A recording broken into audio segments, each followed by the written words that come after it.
கடந்த சில வாரங்களாக மூசா அலைஹிஸ்ஸலாத்து வஸ்ஸலாம் அவர்களுடைய வரலாற்றிலே உள்ள முக்கியமான நிகழ்ச்சிகளை அறிந்து வருகிறோம். அவர்களுடைய வரலாற்றிலே ரொம்ப முக்கியமாகவும் அதிகமான இடங்களிலும், குர்ஆனிலே அதிகமான இடங்களிலும் வசனங்களிலும் கூறப்படுகிற ஒரு சம்பவம், மூசா அலைஹிஸ்ஸலாம் அவர்களுக்கும் ஹிலுர் அலைஹிஸ்ஸலாம் அவர்களுக்கும் இடையே நடந்த அந்த உரையாடலும் அவர் கல்வி கற்க போன சம்பவம் தான் ரொம்ப முக்கியமாக சொல்லப்படுகிறது. இந்த சம்பவத்தை பற்றி திருமறை குர்ஆனிலும் நிறைய இடங்கள்ல சூரத்துல் கஹ்ஃப்ல பார்க்கலாம். சஹீஹுல் புகாரியில, முஸ்லிம்ல, இன்னும் பல நூல்கள்ல இது பற்றியான விரிவான விவரங்கள் சொல்லப்படுகிறது. இந்த சம்பவம் என்னவென்று கேட்டால், சஹீஹுல் புகாரியில 122வது ஹதீஸ், 3401, 4725, 4726, 4727 ஆகிய ஹதீசுகள்ல இந்த சம்பவம், நான் சொல்லக்கூடிய செய்திகள் இடம்பெற்றிருக்கின்றன. மூசா அலைஹிஸ்ஸலாத்து வஸ்ஸலாம் அவர்கள் ஒரு நாள் மக்களுக்கு உரை நிகழ்த்துகிறார்கள். இது ரசூல் ஸல்லல்லாஹு அலைஹி வஸல்லம் சொல்றாங்க. மூசா அலைஹிஸ்ஸலாம் அவர்கள் மக்களுக்கு ஒரு நாள் உரை நிகழ்த்தும் பொழுது, இப்போது வாழுகிற மனிதர்களிலேயே மிகப்பெரிய அறிஞர் யார் என்று அவர்களிடத்திலே கேள்வி கேட்கப்படுது. ஒரு நாள் மூசா நபி அவர்கள் உரை நிகழ்த்தி கொண்டிருக்கிறார்கள். அப்ப மக்கள் கேட்கிறாங்க, இன்னைக்கு இருக்கிற மக்கள்ல ரொம்ப அறிவாளி யாரு என்று கேட்ட உடனே மூசா அலைஹிஸ்ஸலாம் சொன்ன, ஐயுன் நாசி ஆலமு, இப்ப இருக்கிற மக்கள்ல ரொம்ப விவரமான ஆள் யாருன்னு கேட்ட உடனே ஃபகால அன ஆலமு, நான் தான் விவரமான ஆள் என்று மூசா அலைஹிஸ்ஸலாம் சொல்லிவிட்டார்கள். அது உண்மைதான், அவர் விவரமான ஆள் தான். இறை தூதருக்கு நிகராக யாரும் அறிவு பெற்றிருக்க முடியாது.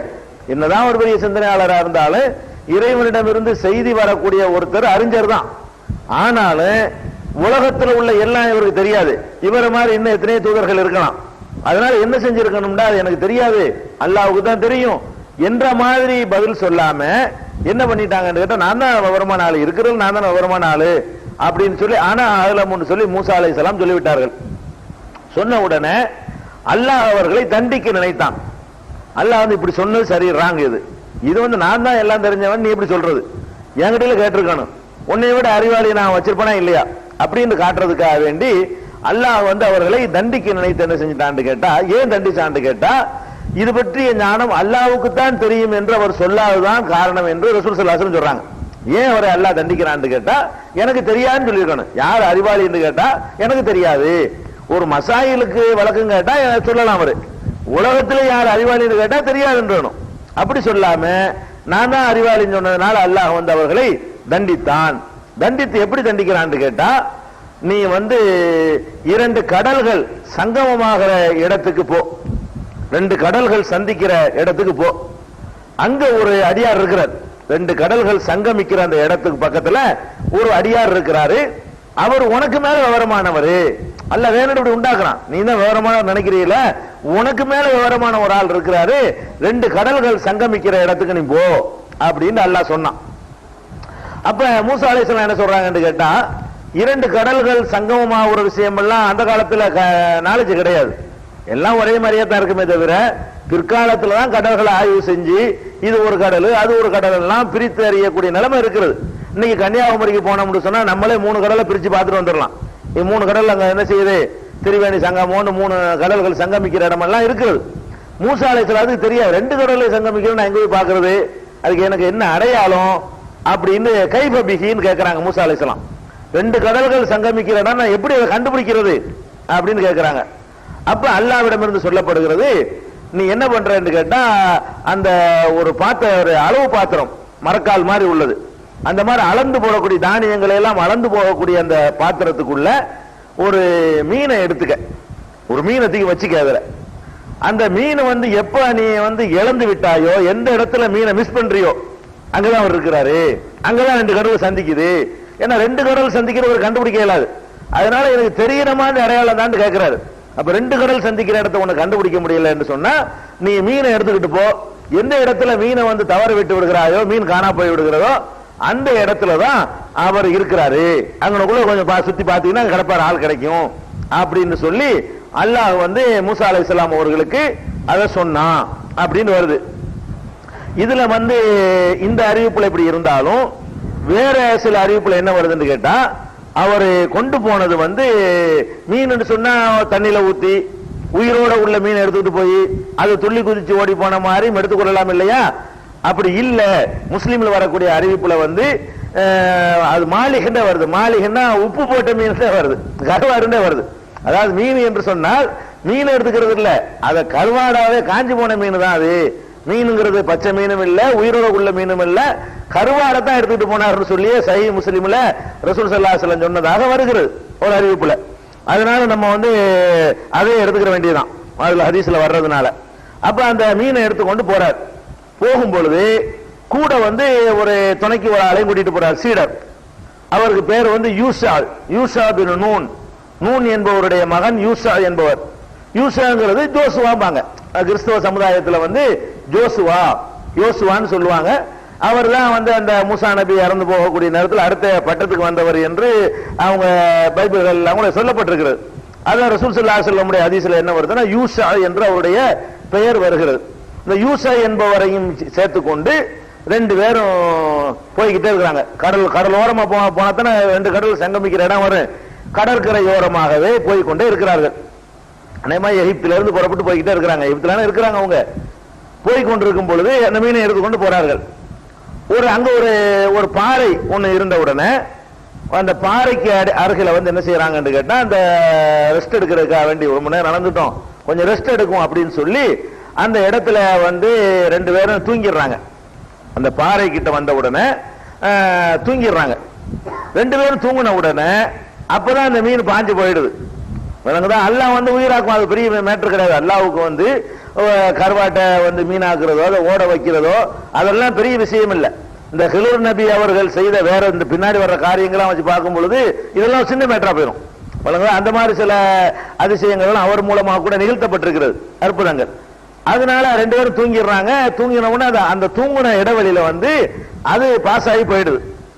பாஸ் ஆன உடனே அப்ப மூசா அலைஹிஸ்ஸலாம் வந்து கிளம்புறாங்க. அப்ப இந்த இளைஞர் கூட போனார்ல யூசுப், அவருக்கு தெரியுது மீனை காணாண்டு. இருந்தாலும் அவரை சொல்லல. அவர் மூசா மறந்துட்டாரு. மேற்ற அடங்கி இருக்குது. இதான் இடம். அந்த கல்லு கிட்ட எந்த இடத்துல தூங்குனாங்களோ அங்கனதான் ஆள் இருக்கிறாரு, கிளர் இருக்கிறாருங்கிறது அடையாளம். இந்த முக்கியமான மேட்டர் அவர் மறந்துடுறாரு. மேட்டர் இது மறக்க கூடாத ஒரு மேட்டர் தான். மறதிங்கிறது எப்படிப்பட்ட மறதியும் வரும். நம்ம பெரிய விஷயத்தெல்லாம் மறக்க மாட்டோம், சின்னதான் மறப்போம்லாம் கிடையாது. மேற்ற இதுதான் அடங்கியிருக்கு. இதை மறந்து விட்டாரு. கூட போனாலும் நினைஞ்சிட்டாரு, மறந்துட்டு வெறுமனே அந்த பாத்திரத்தை தூக்கிட்டு போய்கிட்டே இருக்கிறாரு. போய்கிட்டே வந்த உடனே அதாவது ஒரு நாள் போயிருக்கிறாங்க. அவ்வளவு தூரம் போனாங்க. ஒரு நாள் வரைக்கும் அவங்க கட்டல. அன்றைய பகலும் அன்றைய இரவும் போய்கொண்டே இருக்கிறார்கள் அந்த ஹதீஸ்ல வருது. ஒரு நாள் கடந்த பிறகு அப்ப வந்து மூசா அலைஹிஸ்ஸலாம் கேட்கிறாங்க, பெரிய கஷ்டமான பிரயாணம் போச்சப்பா, பெரும் சிரமத்தை தந்துருச்சு, இவ்வளவு வந்துட்டோம், உன்னை நம்ம இடத்தை கண்டுபிடிக்கலையே அப்படின்னு சொல்லி கேட்ட உடனே ரொம்ப கஷ்டப்பட்டு சொல்றாரு. அப்ப அந்த அந்த கூட போன சீடர் சொல்றாரு, அடா விஷயம் உங்களுக்கு தெரியாதா, நம்ம இன்னைக்கு படுத்துக்கிற நம்ம பாறைக்கு பக்கத்துல அங்கேயில மிஸ் பண்ணிட்டேங்கிறாரு. அவர் சொன்னதா ரசூல் ஸல்லல்லாஹு அலைஹி வஸல்லம் சொல்றாங்க. அப்ப இது குர்ஆன்ல இருக்குது. இது புகாரில இருக்கிற இந்த மேட்டர்கள்ல ஒரு பாதி விஷயம் குர்ஆன் வசனங்கள்ல இருக்கு. பின்னாடி வாட்சி காட்டுறேன். மொத்த தொகுப்பு ஹதீஸ்ல இருக்கனால நம்ம ஹதீஸை எடுத்துக்கொண்டோம். அப்ப அவர் சொல்றாரு, இது அவைனா இல சஹரத்தி, அந்த பாறைக்கு பக்கத்துல நாம் வந்து ஓய்வு எடுத்தோமே அந்த நேரத்துல வந்து நசீத்துல் ஹூத்த, நான் மீனை மறந்துட்டேன். ஒமா அன்சானிக்கு இல்ல சைத்தான் தான் என்ன மறக்க செஞ்சுட்டான். முக்கியமான பாயிண்ட் போய் நான் மறந்துட்டேன். இது கூட உங்கள்ட்ட சொல்லாம நான் பாட்டு சேர்ந்து நடந்து வந்துகிட்டு இருக்கிறேன் அப்படின்ற உடனே என்ன செய்யறாங்கன்னு கேட்டா திரும்பி வர்றாங்க. ரிவர்ஸ்ல ஒரு நாள் போறது, ஒரு நாள் கடந்தாச்சு, திருப்பி ஒரு நாள் வர்றாங்க. ஏற்கனவே பிரயாணம் ஒரு நாள் போயிருப்பாங்க. ஒரு நாள் செய்ய வேண்டிய ஒரு காரியம் 3 நாள் ஆகுது. ஒரு நாள்ல போய் அந்த இடத்த அடைகிறதுக்கு பதிலா போறாங்க. படு தூங்கிட்டதுனால இன்னொரு நாள் அதிகமா போகுது, அந்த இடத்துல மிஸ் பண்ணதுனால திரும்பி ஒரு என்ன செய்யறாங்க, அவங்க வர்றாங்கன்னா அதுக்கு ஒரு நாள் ஆயிருக்கும்ல. ஒரு நாள் தூரத்தை போயிருந்தாங்கன்னு சொன்னா வருவதற்கு அதே மாதிரி ஒரு நாள் ஆயிருக்கும். அப்ப திருப்பி வந்து என்ன செய்யறாங்க, வந்த உடனே அங்க அந்த பாறைக்கு பக்கத்துல சுத்தி கித்தி பார்த்தா ஒரு ஆள் இருக்காரு. ஆல்ரெடி ஏற்கனவே இருந்துட்டு இருக்காரு அவரு. இவங்க பார்க்கல. இப்ப வந்து கவனிச்சு பார்க்க ஆரம்பிச்சதுனால இதான் இடம்னு தெரிஞ்ச உடனே கவனித்து பார்க்க ஆரம்பித்த உடனே அங்க ஒரு போர்வையை போர்த்தி கொண்டு ஒரு மனிதர் அங்க இருக்கிறார். அப்ப மூசா அலைஹிஸ்ஸலாம் என்ன செய்யறாங்கன்னு கேட்டா அவருக்கு சலாம் சொல்றாங்க. சலாம் அலைக்கும் என்ன செய்யறாங்க, அவங்க சமுதாயத்து லாங்குவேஜ்ல, அரபில சொன்னாங்கன்னு விளங்கிட கூடாது, அந்த பாஷையில எப்படி அவங்க சலாம் சொல்லுவாங்களோ அந்த மாதிரி உங்கள் மீது சாந்தி உண்டாகட்டும்ங்கிற மாதிரி கருத்துப்பட சொல்லி இருக்கிறார். சொன்ன உடனே அவர் ஹில்ர் தான் பேருன்ற சொல்ல அந்த சொல்றாங்க இந்த இடத்துல. ஹில்ர் அந்த மனிதர் சொல்லாம ஹில்ர் சொல்லுகிறார், அன்னாபி அருளிக்க சலாம், உங்க ஊர்லயும் சலாம் சொல்றது எப்படி இருக்கு? எப்படி நீ சலாம் சொல்ற? அது ஒரு நபி, சலாம்ங்கிற நபிமார்கள் வழியா தான் வர முடியும்.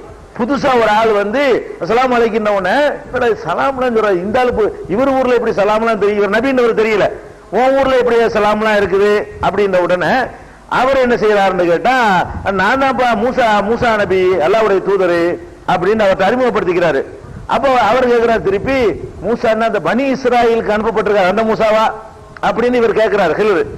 உடனே என்ன செய்யறாருன்னு கேட்டா அவர் ஆமா அந்த மூசா தான் அப்படின்னு சொல்லி அப்படி சொன்ன உடனே, அப்ப எதுக்கு வந்திருக்கிற நீ, ஒரு நபி தானே, நீ எதுக்கு என்கிட்ட வந்திருக்கிற அப்படின்ன உடனே, இறைவன் உனக்கு கற்று தந்திருக்கிற செய்திகளை எனக்கு நீ கற்று தரணும். இப்ப படிச்சு கொடுக்க நல்லா வந்திருக்கான், அவர் எனக்கு தான் ரொம்ப தெரியும்டார்ல, உன்னையே தெரிஞ்சால் இருக்காரு, எங்க படிச்சுக்கன்னு நல்லா அனுப்பி விட்டான். அப்ப மூசா நபி சொல்றாங்க, நான் எதுக்கு வந்திருக்கேன்னு கேட்டா, என்ன இந்த மாதிரி உங்ககிட்ட இருந்து சில செய்திகளை தெரிந்து கொள்வதற்காக வந்திருக்கிறேன், அதனால நான் உனக்கு சீடரா உனக்கு ஃபாலோ பண்றேன் அப்படின்னு சொல்றாரு.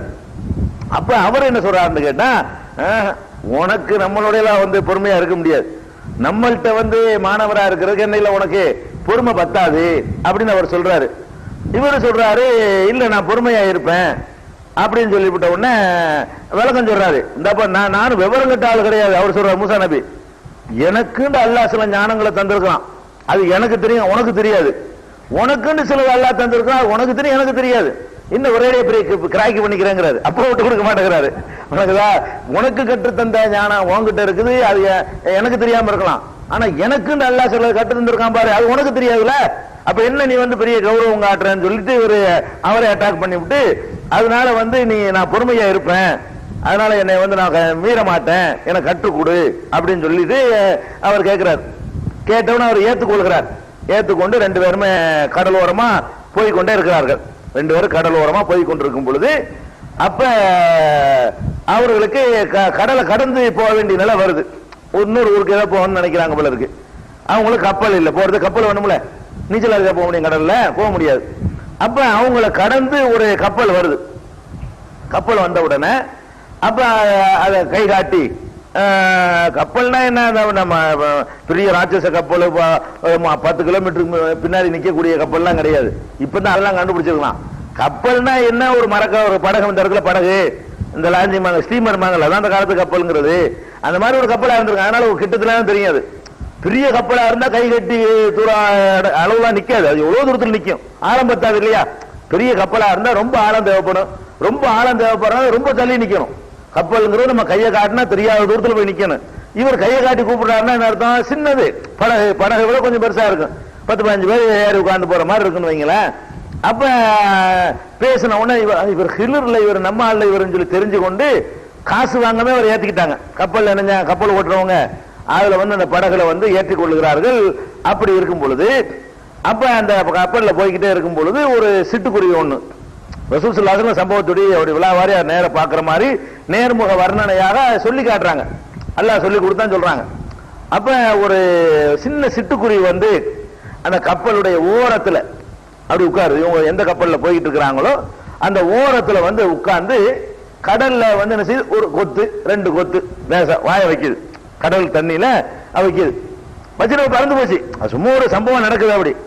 அப்ப இந்த ஹிலர் சொல்றாரு, மூசாவே அல்லாஹ்வுடைய கல்வி இருக்க அதோட ஒப்பிடும் பொழுது இந்த கடல்ல இந்த சிட்டுக்குருவி எவ்வளவு எடுத்திருக்கும், அவ்வளவுதான்ப்பா, நீனும் உலகத்துல நான் அறிவாளின்னு சொல்லிட்டியான்னு சொல்லாம அவருக்கு பாடம் கற்பிக்கிற மாதிரி சொல்றாரு. இந்த இவ்வளவு பெரிய கடல்ல இந்த சிட்டுக்குருவி எவ்வளவு தண்ணி எடுத்திருக்கு, அதை விட குறைவுதான்ப்பா நம்முடைய கல்வி, என்னுடைய கல்வி உன்னுடைய கல்வியும் சேர்த்து பார்த்தா கூட இந்த கடலில் இருந்து எவ்வளவு தண்ணீரை அந்த சிட்டுக்குருவி தன்னுடைய வாயில் எடுத்துக்கொண்டிருக்கிறதோ அதை விடவும் குறைவுதான் நம்முடைய கல்வி. என் கல்வி உன் கல்வி ரெண்டு சேர்த்து, என் கல்வி உன் கல்வி ரெண்டையும் சேர்த்து பார்த்தாலும் சரி, அது வந்து அல்லாஹ்வுடைய கல்வி. இந்த 7 கடல் எடுத்துக்கொண்டோமே, ஆனால் அதுல இருந்து எடுத்துக்கொண்ட ஒரு சிட்டுக்குருவி இருக்கு பாருங்க, அது வந்து எவ்வளவு இருக்கு, சிட்டுக்குருவியுடைய வாயில ஒரு துளி கூட இருக்காது, வாய வைக்குமே தவிர நாக்கு நினைக்கிற அளவுக்கு தான் அதுல தண்ணி இருக்கும். அந்த தண்ணீர்ல ஒண்ணுமே ஒரு பெரிய அளவுன்னு சொல்ல இயலாது, அதை விட குறைவு அப்படின்னு சொல்லி, இல்லாக்க நக்கரத்தி ஹாதல் உஸ்பூரி ஃபில் பஹரி, கடல்ல இந்த சிட்டுக்குருவி வாய் வைத்தத அந்த அளவை விட நம்முடைய கல்வி குறைவு அப்படின்னு முதல் பாடம் கற்பிக்கிறார். அறிவு மமதைக்காக என்ன பண்றாரு, முதல் பாடம் வந்து ஒண்ணுமே இல்லப்பா, என்ன தெரிஞ்சுட்டு நீ நானு, நமக்கெல்லாம் ஒண்ணுமே தெரியாது அப்படின்னு அதை சொல்லி கொடுத்துறாரு. அப்ப அப்படி கப்பல் போய்கிட்டே இருக்கு. போய்கிட்டே இருக்கும் என்ன பண்றாருன்னு கேட்டா, வேணும்னு அந்த கப்பலுடைய ஒரு பகுதியை போட்டு ஓட்ட போடுறாரு. ஒரு பலகையை பேத்து எடுக்கிறார். போய்கிட்டு இருக்கிற கப்பல் என்ன செய்யறாரு, இந்த இடத்துல ஒரு பேத்து எடுத்து போடுறாரு. அப்ப மூசாவுக்கு ரொம்ப கோபம் வருது. என்னப்பா இது, கூலி காசு வாங்காம கட்டணம் இல்லாம நம்மளை ஏத்திட்டு போறாங்க, அந்த கப்பலோட உடைக்கிறிய, நல்ல கப்பல் பிரயாணம் பண்ண ஏத்திக்கிட்டு போனா அதை போய் டேமேஜ் பண்றிய அப்படின்னு சொல்லி அவங்க மூசா அலைஹிஸ்ஸலாம் கேட்கிறாங்க.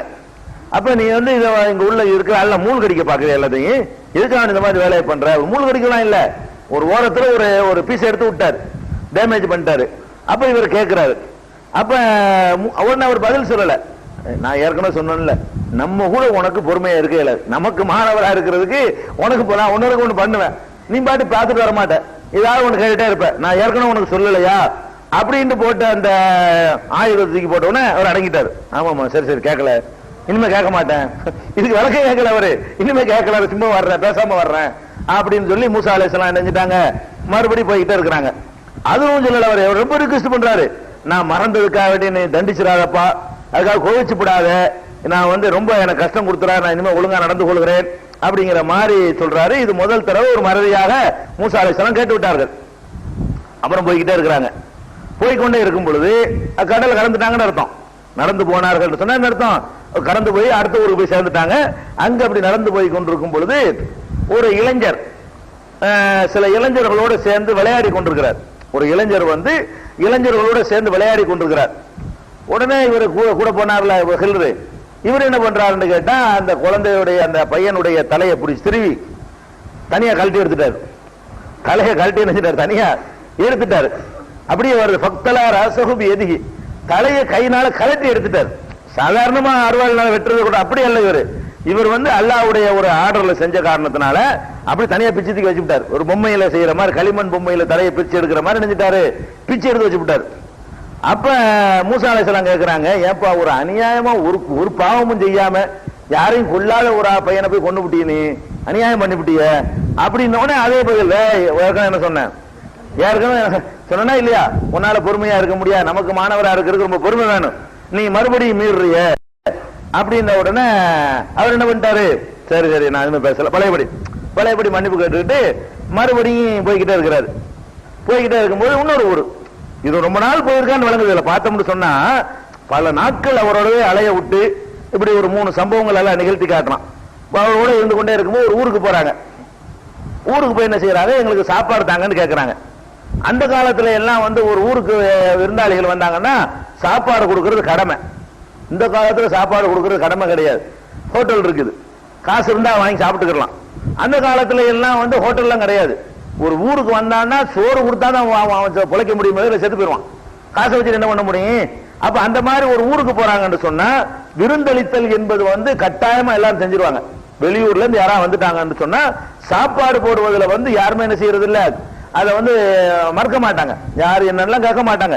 வெளியூர்ல யாருன்னு தெரியாத வந்துட்டான், வேலை கிடைக்காது, இவனுக்கு என்ன வச்சுக்கிறான்னு தெரியல, இந்த 2 ரொட்டி தின்னு, இந்த சோறு தின்னு போ அப்படின்னு சொல்லக்கூடிய வழக்கம் அந்த அப்படிதான் செய்ய முடியும். நாளைக்கு இவங்க போய் அவங்க உதவிடுவாங்க, எல்லாம் கணக்கு நேராகி போயிடும். அதனால ஃப்ரீயாக ஓசியாக விருந்தாளிகளுக்கு சாப்பாடு கொடுப்பது என்பது வழக்கமா இருந்துச்சு. வழக்கம் மட்டும் இல்ல, ரசூல் ஸல்லல்லாஹு அலைஹி சொல்றாங்க கடமைங்கிறாங்க, உரிமை உனக்கு. விருந்தாளியா போனா முதல் நாள் என்னது உனக்கு உரிமை, 2வது நாள் உனக்கு ஒரு, 3வது நாள் தர்மம், அதுக்கு மேல போறது சரியில்லை, பிச்சை வாங்குற மாதிரி அப்படின்னு சொல்லிருக்காங்க. ஒரு 3 நாள் வரைக்கும் நம்ம என்ன செய்யலாம், ஒரு இடத்துல போய் சாப்பிட்டுலாம் இருக்குது, அதிசயம் இருக்குது.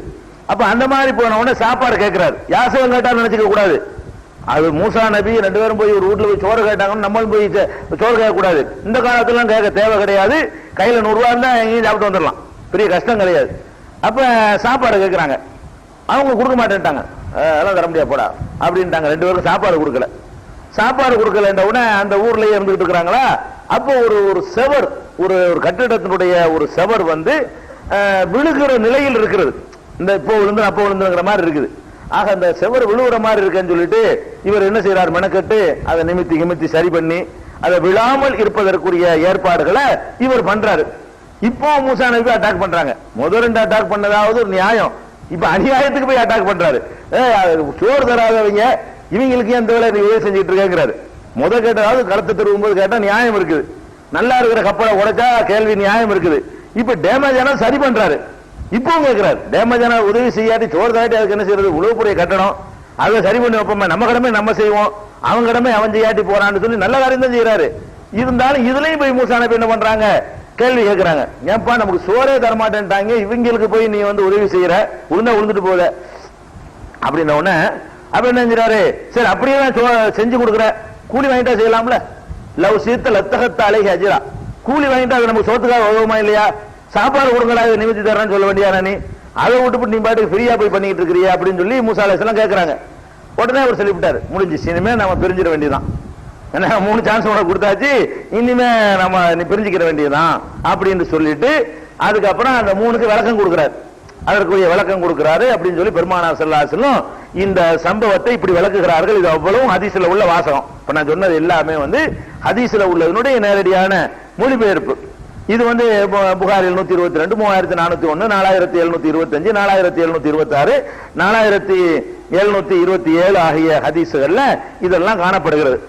அது இதுல என்ன மேட்டர்னு கேட்டா, இத குர்ஆன்ல இத பத்தி அல்லாஹ் சொல்லும் பொழுது தொடராக நீங்கள் சூரத்துல் கஹ்ஃப்ல 18வது அத்தியாயத்துல 60ல இருந்து ஆரம்பிச்சு 82 வரைக்கும் 22 வசனங்கள்ல இதுக்கு அல்லாஹ் வந்து அவ்வளவு முக்கியத்துவம் கொடுத்துருக்கான். சூரத்துல் கஹ்ஃப்ல 60வது ஆயத்துல இருந்து எடுத்துக்கிட்டு 82 வரைக்கும் போனீங்கன்னா இதுல உள்ள பெரும்பாலான செய்திகள் வரும்.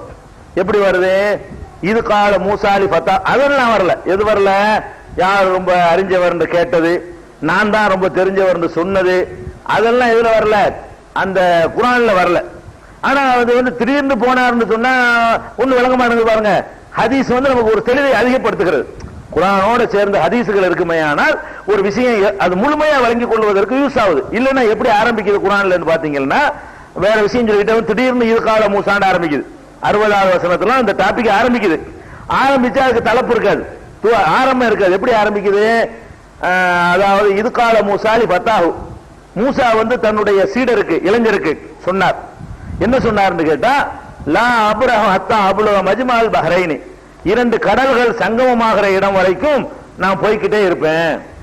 சீடர் சொல்றாரு, நம்ம பிரயாணம் போறோம், எது வரைக்கும் போறோம், நாள் கணக்கெல்லாம் கிடையாது, 2 கடல் சங்கமமான இடத்தை சந்திக்கணும்.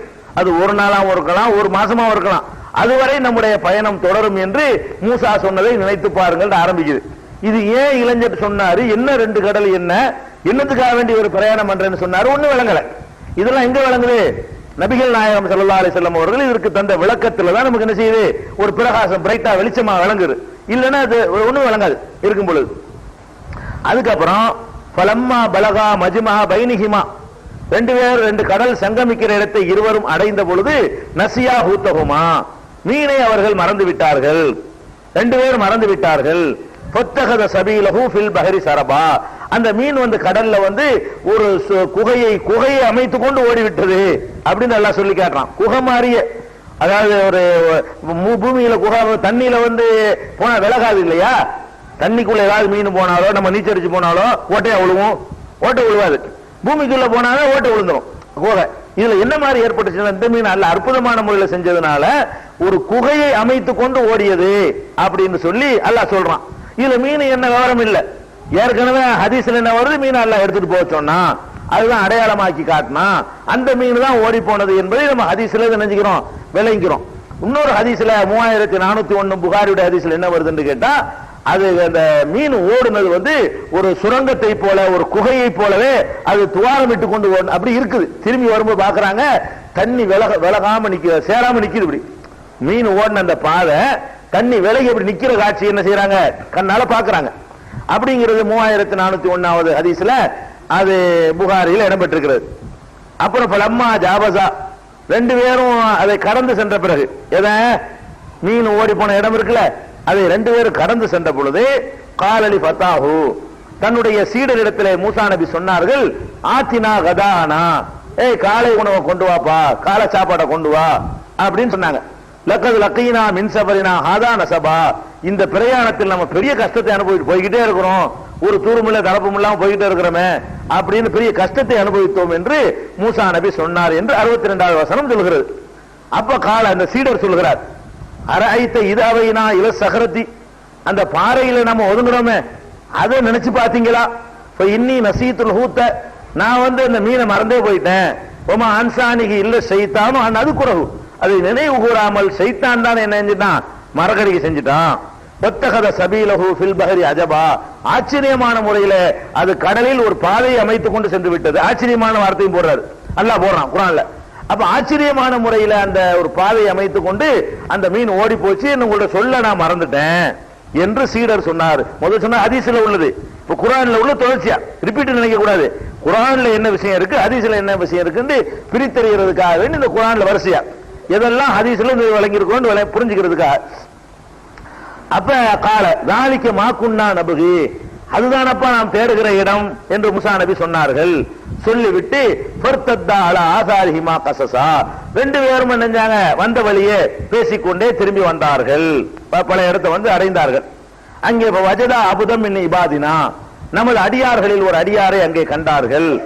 ஆத்தைனாஹு ரஹமத்தம் மின் இந்தினா, அவருக்கு நமது அருளை நாம் வழங்கி இருந்தோம்.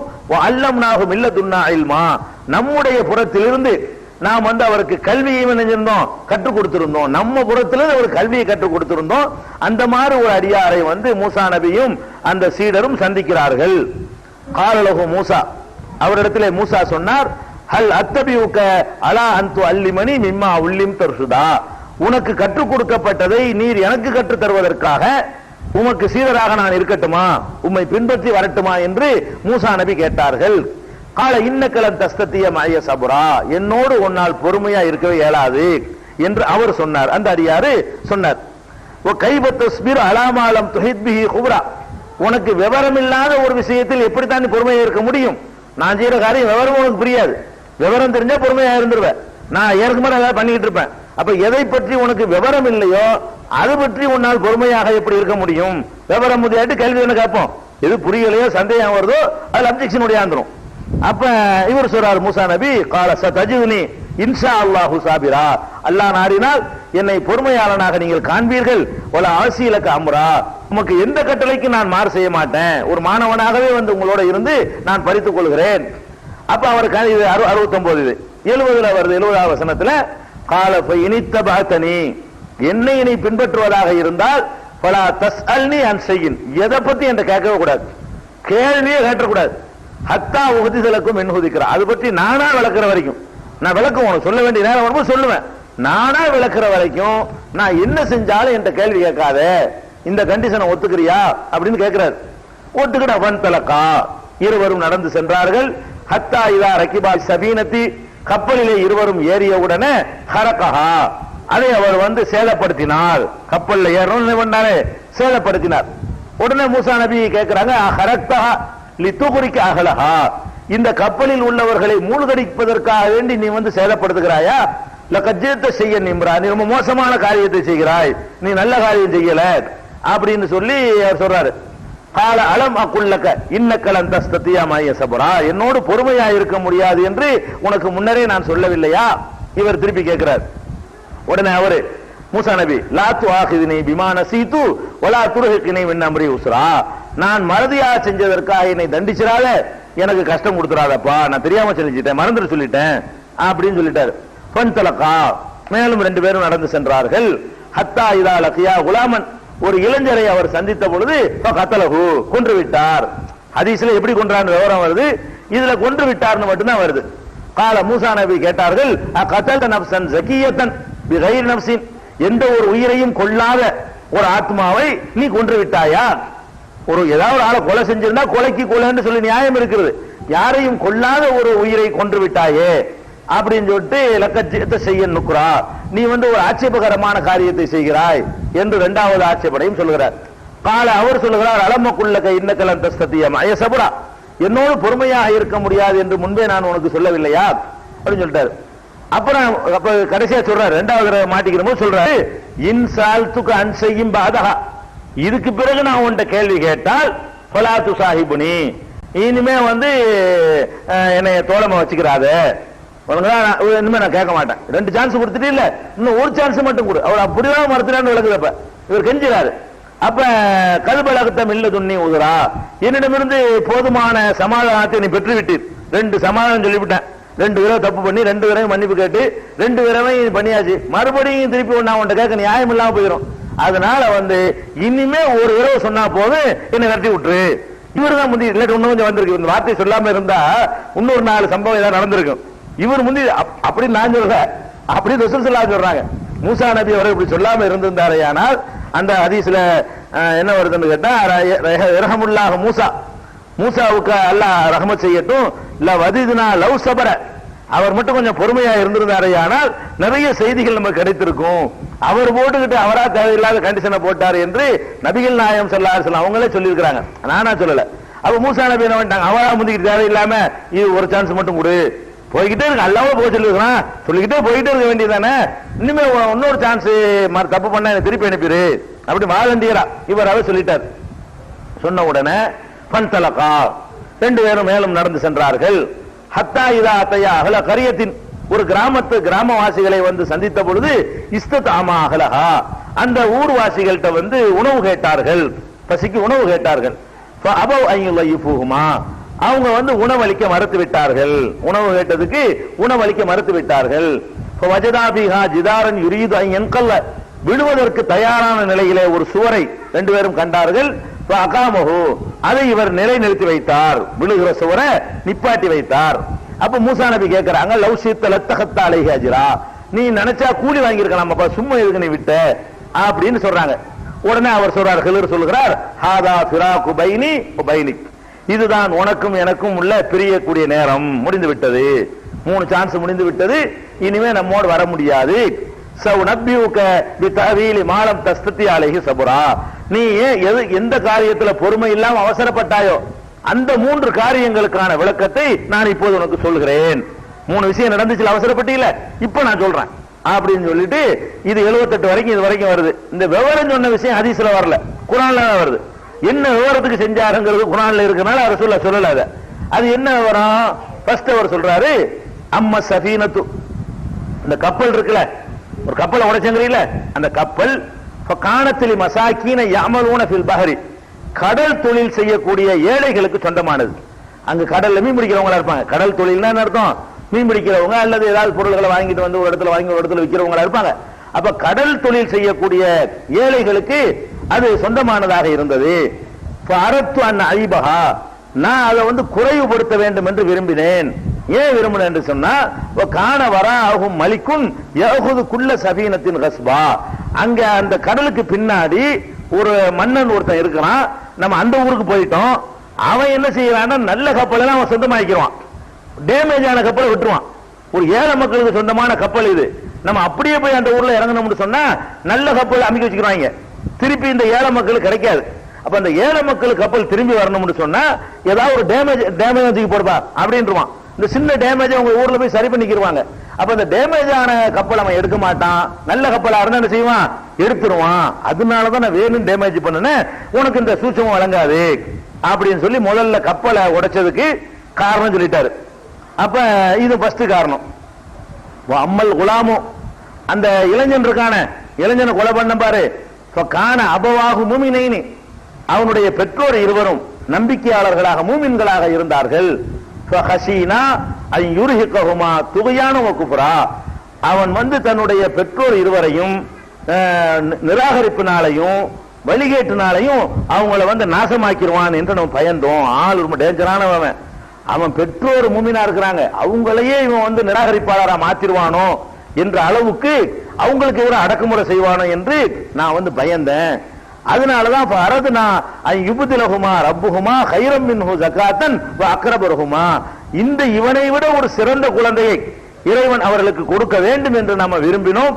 விரும்பிதான் நான் அந்த காரியத்தை நான் செய்தேன். இவன் ஆளு டேஞ்சரான ஆளு, இவன் இருந்தா அவங்களும் சேர்ந்து கெட்டு போயிருவாங்க, அவ்வளவு மோசமான ஒரு தருதலையா இருக்கிறான். இவனுக்கு பதிலா வேற ஒரு நல்ல குழந்தைய வேற அல்லாஹ் கொடுக்கிறதாக முடிவு எடுத்திருக்கிறான்.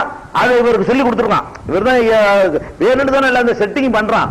இவருடைய மூசா நபி நான் தான் ரொம்ப தெரிஞ்சு சொன்னதுனால இவருக்கு தெரியாத விஷயத்தை ஒரு ஆளுக்கு தெரிகிற மாதிரி காட்டி அதன் மூலம் ஒரு பாடம் கற்பிக்கிறது அல்லாஹ்வுடைய நோக்கம். இவருக்கு இயற்கையா எல்லாம் தெரியும் விளங்கிட கூடாது.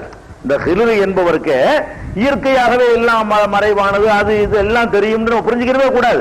இது எதை வச்சு அவர் சொல்றாருன்னு கேட்டா, அல்லாஹ் அறிவிச்சு கொடு, அந்த 3 பாயிண்ட் மட்டும் அவருக்கு சொல்லி கொடு, இந்த 3 பாயிண்ட்ல வச்சு மண்டையில அடிச்சு உன்னை விட விவரமான ஆள் இருக்காங்கிற பாடத்தை சொல்லி கொடுன்னு அல்லாஹ் சொல்லியிருக்கலாம். அதனாலதான் அவர் என்ன செய்யறாரு, இந்த விஷயத்தை அல்லாஹ் சொல்லி கொடுத்துருக்கான். இவன் ஆள் டேஞ்சரு, இவன் வளர்ந்தாலும் பெற்றோருக்கு இடைஞ்சல, இவனை காலி பண்ணிடு, அதுக்காக கவலைப்படாத, அவங்களுக்கு நல்ல புள்ள ஒன்று நான் கொடுக்க போறேன் அப்படின்னு சொல்லி இறைவனுடைய ஆர்டர் வந்ததின் அடிப்படையில தான் நான் அதை செஞ்சேன். அப்பதான் அரதுனா யுபதிரகுமா ரப்புகுமா கைரம் மின்ஹு ஜகாத்தன் வ அக்ரபருகுமா, ரொம்ப அதிகமான அன்பு செலுத்தக்கூடியவராகவும் இவர்களுக்கு இன்னும் தூய்மையானவராகவும் சிறந்தவராகவும் இருக்கிற ஒரு குழந்தைய அல்லாஹ் வந்து பதிலா கொடுப்பான் என்று நாம விரும்பித்தான் இதை செஞ்சோம். இது இரண்டாவது பாயிண்ட். மூணாவது பாயிண்ட் என்ன, அம்மல் ஜிதாரு, அந்த விழப்போன சுவத்தை வந்து நிப்பாட்டி வச்சன அந்த சுவரு காணலி குலாமைனி யதீமைனி ஃபில் மதீனத்தி, இந்த ஊரில் உள்ள 2 அனாதைகளுக்கு சொந்தமான வீடு. அது குட்டிச்சவரா இருக்குது. ரெண்டு அனாதை குழந்தைங்க இருக்கிறாங்க, பெற்றோரை இழந்துட்டு அவங்களுடைய சுவர். அது காண தகத்தகு கன்சுல் லகுமா, அந்த சோத்து கீழே ஒரு புதையல் ஒண்ணு இருக்கிறது. விழுந்துச்சுன்னா தெரிஞ்சிடும். அந்த செவர் விழுந்துச்சு சொன்னா குட்டிச்சவரப்ப அந்த செவர் கீழே விழுந்துச்சுன்னு சொன்னா செவத்து கீழே இருக்கிற புதையல் வெளிப்பட்டு போயிடும். வெளிப்பட்டுச்சுன்னா யாராவது எடுத்துட்டு போயிருவாங்க. அப்ப அதை நிப்பாட்டி வச்சோம்னா அந்த குழந்தைகள் பெருசாகி அது விவரம் தெரிகிற காலத்துல யூஸ் ஆகட்டும். அப்ப மூடிய வைக்கணும், குட்டிச்சவராக நிக்கட்டும், விழக்கூடாது என்பதற்காக காண அபூஹுமா சாலிகா, இந்த அனாதை குழந்தைகளுடைய தந்தை வேறு நல்ல மனுஷனா இருந்தார், இவங்க தகப்பனார் நல்லவரா இருந்தார். அல்லாஹ் துவா செஞ்சுட்டு போயிருப்பாரு, அல்லாஹ் அந்த புதையலை பாதுகாத்து என் பிள்ளைங்க கையில கொடுத்துருன்னு துவா செஞ்சிருப்பாரு. அல்லாஹ் ஏத்துக்கிட்டு இருப்பான். அதை வந்து என்ன அதுக்காக வேண்டி நான் நினைச்சிட்டேன், அராத ரப்புக்க, உமது இறைவன் நாடினான், நான் நாடுன்னு சொல்லல. அப்ப இறைவன் தான் கற்றுக் கொடுக்கலான்னு வழங்குது, வகி வந்திருக்கு இவருக்கு. அராத ரப்புக்க, உமது இறைவன் நாடி விட்டான், எவ்வளவுக்கும் அசுத்தகுமா, 2 பேரும் பருவத்தை அடைந்து எஸ்தகரிஜா கன்சகுமா, தங்களுடைய புதையலை எடுத்துக்கொள்ள வேண்டும் என்று இறைவன் நாடிவிட்டான். அதனால ரஹமத்தம் ரப்பிக்க, இது உமது இறைவனுடைய அருளாக அவர்களுக்கு கிடைக்கிறது. ஒமா ஃஅல்து அன் அம்ரி, இதை நானாக செய்யவில்லை, எதுவுமே சொல்லிட்டாரு பாயிண்ட். ஒமா ஃஅல்து அன் அம்ரி, நானா இது செய்யவே இல்லை. வருது அங்க இருந்து ஆடுற தலையை திரும்ப திரும்பிட்டேன், அவ்வளவுதான். அல்லாஹ்ட்ட வஹி வருது, செஞ்சு விட்டேன், நிப்பாட்டி விட்டேன். அதான் உடையில உடைச்சு விட்டேன். உடைச்ச உடனே அல்லாஹ்ட்ட மெசேஜ் வருது, இதான் காரணம்னு சொல்லி. ஒமா ஃஅல்து அன் அம்ரி, இதை நானாக செய்யவில்லை. லாலிக தஅவீலு மாலம் தஸ்தத்தி அலைஹி சப்ரா, நீ எதை பொறுமையாக இல்லையோ அந்த 3 காரியங்களுக்கான விளக்கம் இதுதான் என்று ஹிலர் அலைஹிஸ்ஸலாம் சொன்னதாக இதோட அந்த சம்பவம் வந்து குர்ஆன்ல முடியுது. மூசா நபியும் ஹிலரும் சம்பந்தப்பட்டது. இந்த சம்பவத்துல நம்ம சமுதாயத்துல உள்ள பல பேர் என்ன செய்யறாங்கன்னு கேட்டா, பல வழிகேட்டுக்கு இதை கொண்டு போறாங்க. என்ன கொண்டு போறாங்க தெரியுமா? நபிமார்கள்னா எப்படிப்பட்டவங்க தெரியுமா? இவன் நாளைக்கு என்ன பண்ணுவான் இந்த இளைஞன் தெரிஞ்சிச்சு பத்தியா, நாளைக்கு என்ன பண்ணுவாங்கிற விஷயம் வரைக்கும் யாருக்கு தெரிஞ்சிருக்கு? அப்ப ஹிலர் நபிக்கு தெரிஞ்சிருக்குது. அதனால நபிமார்களுக்கு எல்லாமே தெரியும், தெரியாது ஒண்ணுமே இல்ல அப்படின்னு சொல்லி அதை வச்சு நபிமார்கள் நிப்பாட்டிக்கிற மாட்டாங்க. நபிமார்கள் பெரியார்கள் மகான்கள் சேர்த்துக்கிறாங்க. நபிமார்களுக்கு வர்றதை சொல்லிக்கிட்டு என்ன செய்வான், நபிமார்களுக்கு வர்ற பாயிண்ட் எல்லாம் சொல்லிவிட்டு அதனால நபிமார்கள் பெரியார்கள் மகான்களுக்கு எல்லாம் தெரியும், தெரியாதே இல்ல அப்படிங்கிற மாதிரி ஒரு ஆர்குமெண்ட் எடுத்து வச்சு என்ன செய்வாங்க, மக்கள்கிட்ட வழி கெடுப்பாங்க. இப்ப யாருக்கு எல்லாம் தெரிஞ்சிருக்குன்னு நினைக்கிறோமோ அவருக்கு பல விஷயம் தெரியாம இருக்குங்கிறதுக்கு நம்ம அந்த புகார்ல வாசல்ல ஹதீஸ் அதுலயே ஆதாரம் இருக்குது. வந்தவன என்ன செய்யறாரு, சலாம் சொல்றாரு. இப்ப நீங்க எல்லாம் சலாம் சொல்றீங்க, யாருப்பா அது, என்ன சலாம்லாம் சொல்ற, இது தெரியல. ஹிலருக்கு வந்து இந்த பையன் நாளைக்கு என்ன செய்ய போறான்னு தெரியுது, வந்திருக்கிறவர் மூசாங்கிறது தெரியல, அவர் ஒரு இறை தூதர்னு தெரியல, அவர் ஒரு மூமின், அவரும் சலாம் சொல்வதை அந்த வழி வழியாக கொண்டவர் என்ற விஷயம் அவருக்கு தெரியவில்லை. அன்னாபி அருளிக்க சலாம் கேட்கிறார். இந்த புகாரியுடைய அறிவிப்புல உங்களுக்கு எப்படி இந்த சலாம் சொல்றதெல்லாம் தெரியும், உங்க ஊர்ல எப்படி அந்த பழக்கம்லாம் எப்படி வந்துச்சு அப்படின்னு கேட்டவுடனே, அதே நான் ஒரு இறை தூதர்ப்பா அப்படிங்கிறாரு, மூசாங்கிறாரு. இவர் அப்ப கூட கேட்க மாட்டார், பனி இஸ்ராயலுக்கு ஒரு மூசா அவரா கேட்கிறாரு. சொன்ன பிறகு கூட ஓ மூசாவை அந்த அவரான்னு பழிச்சுன்னு ஒரு முந்திட்டு சொல்லல, இன்னும் கொஞ்சம் விவரம் கேட்கிறாரு, ஓ அவரா அந்த பனி அப்படின்னு கேட்கிறாரு. அப்ப இதுல என்ன விளங்குதுன்னு கேட்டா, இவருக்கு வந்து அந்த யாருங்கிறது தெரியல, சலான் சொல்ற வழக்கம் அங்க இருக்குதா என்ற விவரமும் என்ன செய்யல, அவருக்கு தெரியல. இன்னும் சொல்ல போனா இவரு தான் பொறுமையா இருக்க மாட்டார், நல்லா தெரியும்ல, 3 பேரை கேள்வி கேட்பான்னு முதல்ல கட்டி விட்டுற வேண்டியான அது தெரியல. இவர் ரிக்வெஸ்ட் பண்ணி ஏத்துக்கிறாரு.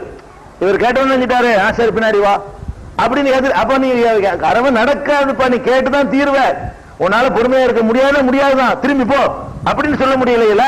நம்பி ஏற்று போறாருல, இவர் இலக்கு முடக்க கேள்வி கேட்பாருங்கிற விஷயம் என்ன செய்யல, அவருக்கு தெரியல. அப்ப தெரியாத விஷயங்கள் வந்து நிறைய இருக்கிறது. ஹிலர் அவர்களுக்கு தெரியாத விஷயங்கள் இருக்குங்கிறத நம்ம வந்து விளங்கிக்கிறணும். அடுத்தது வந்து என்னன்னு கேட்டா, இதுல இன்னும் சில பேர் மூசா ஹிலர் நபி ஹிலர் இருக்கார்ல, இவர் நபி கிடையாது, மூசா தான் நபி. ஹிலருங்கிறவர் மகான், மகான் வந்து நபியோட பெரிய ஆளு. நவுது பில்லாஹி மின் அல்லாஹ் காப்பாத்தன அப்படி சொல்றாங்க. சில சைத்தான் என்ன செய்யறான், மார்க்க அறிஞர்கள் பேர்ல இருந்து கொண்டு மகான்கள் என்று சொல்லக்கூடியவர்கள் நபிமார்களை விட பெரிய ஆள்க. பாருங்க, நபிக்கு தெரியல, யாருக்கு தெரிஞ்சிருக்குது? ஹிலருக்கு தெரிஞ்சிருக்குது. அவர் எந்த சமுதாயத்துக்கு அனுப்பப்படவில்லை, அவர் மகான் தான். அவ மகான்களுக்கு தனியான ஞானம் இருக்கிறது. நபிமார்கள் சொல்லக்கூடிய ஷரியத் வெளிப்படையா உள்ள நபிமாருக்கு தெரியும். மூசா நபி மாதிரி ஆளுகள் என்ன தெரியும்னா வெளியே உள்ளதான் தெரியும். இந்த மகான்கள் ஞானிகளுக்கு என்ன தெரியும்னு கேட்டா அதனுடைய உள்ள தத்துவங்கள்லாம் தெரியும். அதனாலதான் மகான்கள் தொழுவ தேவையில்லை, மகான்கள் நோன்பு வைக்க தேவையில்லை, மகான்கள் நேரடி அல்லாட்ட வந்து பேசுவாங்க. அப்படி எல்லாம் ஒரு கதை கட்டக்கூடியவர்கள் என்ன செய்வாங்க, இந்த சம்பவத்தை சொல்லும் பொழுது ஹிலருக்கு வந்து மகான் முத்திரை குத்திக்கிறாங்க. நபி முத்திரை குத்தாம என்ன பண்ணிக்கிறாங்க, மகான் முத்திரையை குத்தி மகான் வேற நபி வேற. நபிக்கு வந்து வெளிப்படையா உள்ளது தெரியும், மகான்களுக்கு உள்ளதும் சேர்ந்து தெரியும். அதனால மகான்கள் வந்து உயர்ந்தவர்கள் சிறந்தவர்கள் சொல்வதற்கு இதை பயன்படுத்திக்கிறாங்க. ஆனா இவர் நபிதான் என்பதற்கு வந்து இந்த சம்பவத்திலேயே இதுல அவர் பயன்படுத்தின வார்த்தையிலேயே ஆதாரங்கள் இருக்கிறது. என்ன ஆதாரம்? அல்லம்னாகும் இல்லதுன்னா இல்மா, நம் புறத்திலிருந்து அவருக்கு நம்ம வந்து கல்வியை கற்றுக் கொடுத்தோம் அப்படின்னு எல்லாம் சொல்றான். அப்புறம் அவரே சொல்றாரு, உமா பால்துவான் நம்பி நானா செய்யல, ஆர்டர் வந்தா செஞ்சேங்கிறார். அல்லாவிடம் இருந்து யாருக்கு ஆர்டர் வருகிறதோ அவர் தான் நபி. அல்லாஹ்ட்ட இருந்து ஒரு ஆளுக்கு ஆர்டர் வருதுன்னு சொன்னா அந்த அல்லாஹ்வுடைய ஆர்டரை பெறக்கூடியவருக்கு பேர் தான் நபி, இறை தூதர். அப்ப இவருக்கு இறை தூதராக இருந்தாரு, இறைவனிடம் இருந்துதான் செய்தியை பெற்றாரு என்பதை வந்து அவருடைய வாக்குமூலத்தில் வழங்குறதுனால அவரு நபிதான், இவரு நபிதான். இந்த ஹிலருங்கிறவர் இந்த நபிக்கு என்ன டிஃபரெண்ட் கேட்டா மூணு விஷயத்தை வேணும்னு எல்லாம் சொல்லி கொடுத்து வேணும்னு மத்த எல்லாம் தெரியல பாருங்க. இவர் யாருங்கிறது தெரியல பாருங்க. இந்த சின்ன அற்பமான மேட்ரு தெரியல, ஏன் சலாம் சொல்றாருங்கிற மேட்ரு தெரியல. அப்ப அந்த மேட்ரு தெரியாத அளவுக்கு அவர் ஆக்கிவிட்டு எது தெரிய வைக்கிறான், மறைவான ஒரு 3 செய்தியை தெரிய வச்சு அவர் சொல்ல விட்டு, ஆகா நம்ம என்னமோ எல்லாம் தெரிஞ்சுன்னு நினைக்கிறோம், இவரு நமக்கு மேல பெரிய ஆளா இருக்காரு, அப்ப அதிகம் தெரிஞ்சால் நம்ம சொன்ன தப்பு தண்டனை தானே இது. இது ஒரு பனிஷ்மெண்ட் கொடுக்கக்கூடிய நேரத்துல வந்து அல்லாஹ் இந்த மாதிரி ஒரு செட்டிங் பண்ணி ஒரு 3 விஷயம் சொல்லி கொடுத்திருக்கிறான். அதனால அவருக்கு எல்லாம் தெரியாது. இந்த 3 தவிர பாக்கி விஷயங்கள்லாம் வகையில என்ன எல்லா நபிமாரும் தெரிவாங்களோ அதுதான் தெரிய முடியுமே தவிர இவருக்கு எல்லாம் பின்னாடி உள்ள முன்னாடி உள்ள 50 காரியம் தெரியும் என்றெல்லாம் எடுத்துக்கொள்ள முடியாது என்பதை இதுல இருந்து நினைஞ்சிடலாம், விளங்கிக் கொள்ளலாம். விருந்து கேட்டாங்க 2 பேரும் போயிட்டு, ஏன் விருந்து கேட்க தரமாட்டேன்னு தெரியுமா ஆல்ரெடி. இதுல வர்ற பல விஷயங்கள் என்ன, அந்த ஊர்ல விருந்து கேட்கறாங்களாம், விருந்து கேட்டு மறுத்துட்டாங்க. அவர் என்ன பண்ணிருக்கானே, மூசாட்ட கேட்டா தரவே மாட்டாங்க அப்படின்னு சொல்லி கேட்காம இருந்திருக்கலாம் தானே. அப்ப கேட்டாங்கல்ல என்ன விளங்குது, தருவாங்கன்னு நம்பி இருக்கிறாரு ஹிலரு, தரலானா அவங்க தரமாட்டாங்க என்ற விஷயம் கூட ஒரு ஆல்ரெடி ஒரு தெரிய முடியல, முன்னாடி தெரிஞ்சுக்கிற முடியல. அதனால இந்த 3 விஷயம் வந்து இறைவன் அறிவித்து கொடுத்ததுனால அந்த விஷயம் தெரிஞ்சே தவிர மற்றபடி மறைவான ஞானம் யாருக்கும் என்ன செய்யாது, தெரியாது. ஒரு தேவைக்கு எல்லாம் தெரிவிச்சு கொடுத்தான்னா அது நமக்கு இந்த வெளிப்படையா தெரிஞ்சு போச்சு. நமக்கு இந்த நம்ம தெரிஞ்சு போச்சு, அந்த 3 விஷயம் அவர் தெரிஞ்சுங்கிற விஷயம் நமக்கு தெரிஞ்சு போயிடும். அப்படி ஒரு பொதுவாக்கி விட்டுருவோம் அல்ல. அதனால இந்த சம்பவத்தை வைத்துக் கொண்டு இந்த மாதிரியான ஒரு அர்த்தம் செய்யக்கூடாது. அதுக்கு அடுத்து வந்து இன்னொன்னு நம்ம கவனிக்கணும், இந்த இடத்துல மூசா சிறந்தவரா ஹிலர் சிறந்தவரா அப்படின்னு ஒரு ஆர்குமெண்ட் பண்ணனா மூசா நபி தான் சிறந்தவங்க.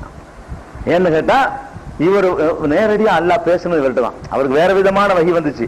அல்லாஹ்வுடைய உரையாடலை கேட்டு அதை காதால கேட்கக்கூடிய ஒரு பாக்கியம் கிடைச்சவர் யாரு, இவர் தான்.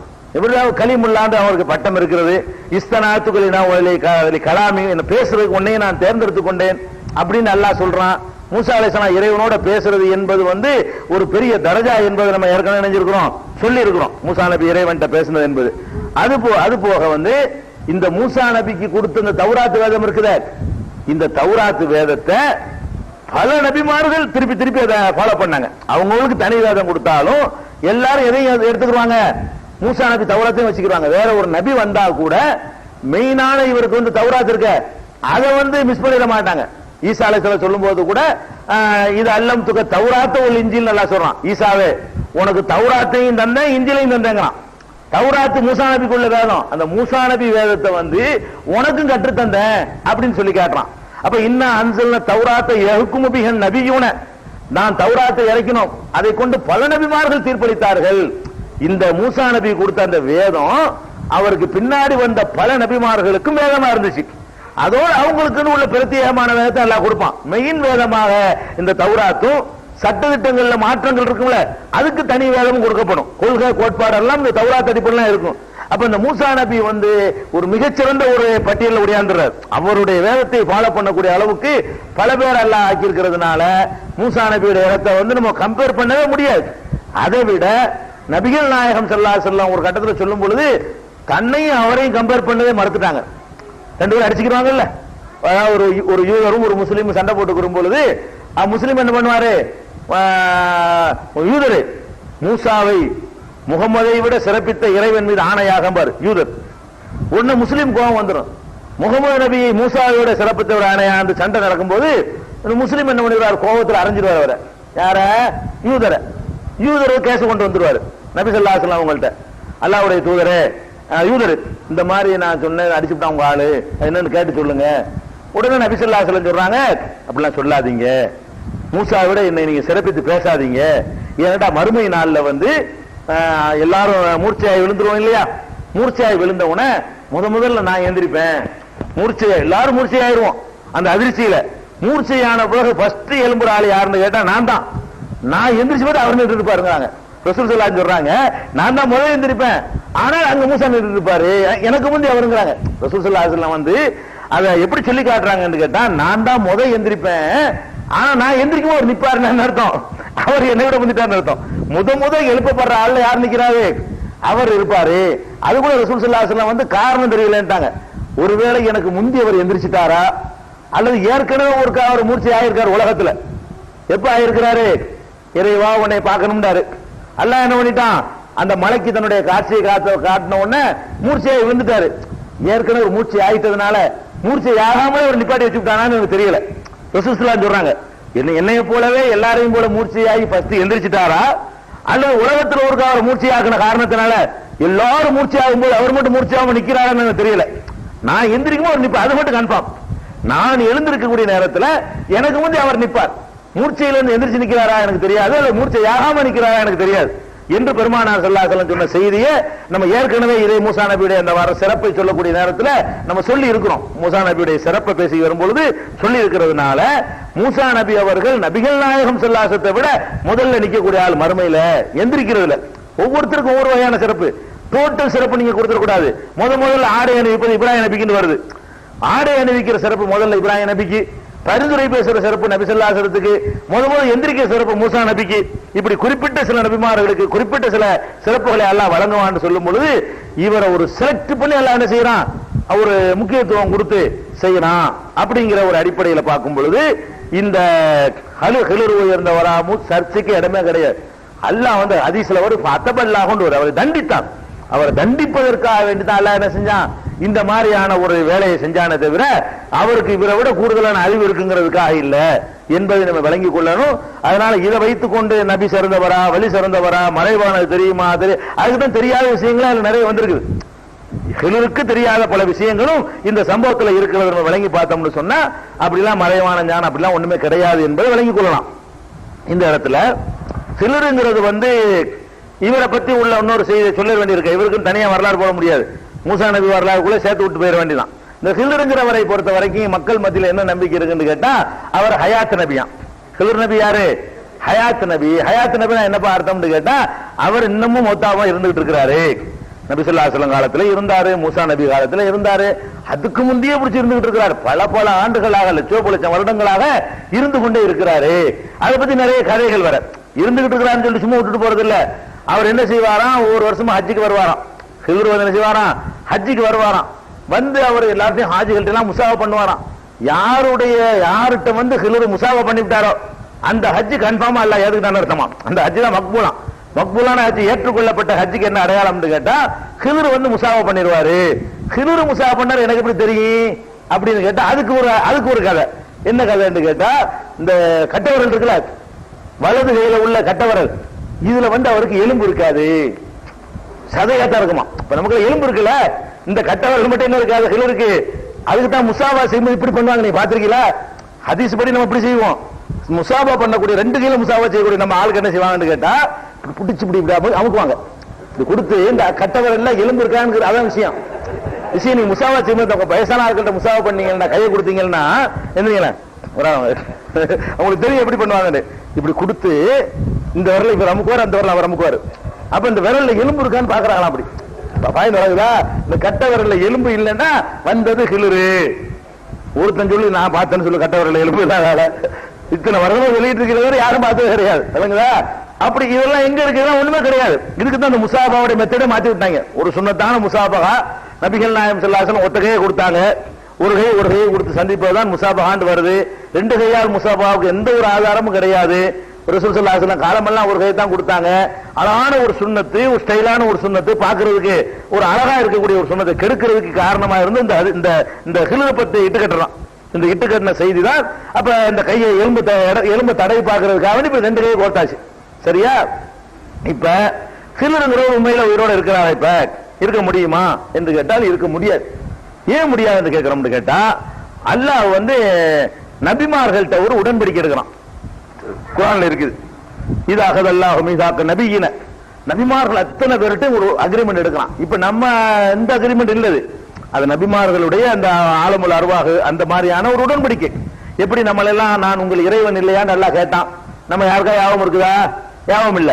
அந்த மாதிரியான நபிமார்கள் உள்ளவங்கள்ட்ட அல்லாஹ் ஒரு உடன்படிக்கை எடுக்கிறான். என்ன உடன்படிக்கை எடுக்கிறான்னு கேட்டா, உங்களை நான் நபியை அனுப்புகிறேன். நபியை அனுப்பின பிறகு நீங்க இருக்கக்கூடிய நேரத்தில் உங்களிடத்துல இன்னொரு நபி வந்தாரையானால், நீங்க உயிரோடு இருக்கக்கூடிய நேரத்தில் இன்னொரு நபி உங்கள்கிட்ட வந்தாரையானால் நீங்கள் அவருக்கு உதவி செய்ய வேண்டும், அவருக்கு துணை செய்ய வேண்டும், அவரை நம்ப வேண்டும். ஏற்றுக்கொள்வீர்களா அப்படி நபிமார்கள்ட்ட கேட்கிறான். அல்லாஹ் உடன்படிக்கை, சும்மா ஜாக்கும் ரசூலுன், பிறகு உங்களிடத்தில் ஒரு தூதர் வந்தாரையானால் லதூமினன் நபிஹி, அவரை நீங்கள் நம்பிக்கை கொள்ள வேண்டும், ஒல தன்சுருன்னஹு, நீங்கள் அவருக்கு உதவி செய்ய வேண்டும் என்று அல்லாஹ் ஒரு உடன்படிக்கை எடுத்ததாக திருமறை குர்ஆன்ல சொல்லி காட்டுறான். இப்ப ஹிலர் நபி தான் இருக்கிறான்னு வச்சுக்கிறோம், உசுரோடு இருக்கிறார். ரசூல் ஸல்லல்லாஹு அலைஹி வஸல்லம் வரக்கூடிய காலத்துல உசுரோடு இருக்கிறான்னு ஒரு பேச்சு வச்சுக்கிறோம். அவர் உயிரோடு இருக்கிற காலத்துல நபி ஸல்லல்லாஹு அலைஹி வஸல்லம் வந்துட்டாங்க. இப்ப அவர்கிட்ட யார் வர்றா? இப்ப சீனியர் இவர் தானே. சீனியராக இருக்கிற ஹிலர் நபி இருக்கும் பொழுது ஜூனியராக நபிகள் நாயகம் ஸல்லல்லாஹு அலைஹி வஸல்லம் வர்றாங்க. வந்தா இவருடைய கடமை என்ன? நபி ஸல்லல்லாஹு அலைஹி வஸல்லம் பார்த்திருக்க வேண்டும். அவர் இருக்கும்போது ஒரு நபி வந்துட்டாரையானால் முந்தி உள்ளால என்ன செய்யணும்? பிந்து உள்ளால மரியாதை வரவேற்று ஏற்றுக்கொள்ளணும். நீங்கள் இருக்கும் பொழுது உங்கள்கிட்ட வேற ஒரு நபி வந்தாரையானால் அவரை நீங்கள் ஏற்றுக்கொண்டு அவருக்கு நீங்கள் உதவி செய்ய வேண்டும் அப்படின்னு நல்லா சொல்லி காட்டுறான். அப்ப ஹிலருங்கிற ஒரு நெசபா இருந்திருந்தாரையானால் நபிகள் நாயகம் ஸல்லல்லாஹு அலைஹி வஸல்லம் கண்டிப்பா பார்த்திருக்க வேண்டும். அது கடமை. அது அல்லாஹ் எடுத்த அக்ரிமெண்ட், உறுதிமொழி. நபிமார்கள் உறுதிமொழி நிறைவேற்ற வேண்டும். வந்தாரா? நபி ஸல்லல்லாஹு அலைஹி வஸல்லம் என்னை ஹிலர் பார்த்துட்டு போனார்னு சொன்னாங்களா? சொல்லல. என்ன ஈமான் கொண்டார்னு சொன்னாங்களா? சொல்லல. உதவி செஞ்சார்னு சொன்னாங்களா? சொல்லல. இன்னும் சொல்ல போனா நபிகள் நாயகம் ஸல்லல்லாஹு அலைஹி வஸல்லம் பல நெருக்கடியான கட்டம். எந்த அளவுக்கு நெருக்கடியான கட்டம்? ஊரை விட்டு விரட்டுறாங்க.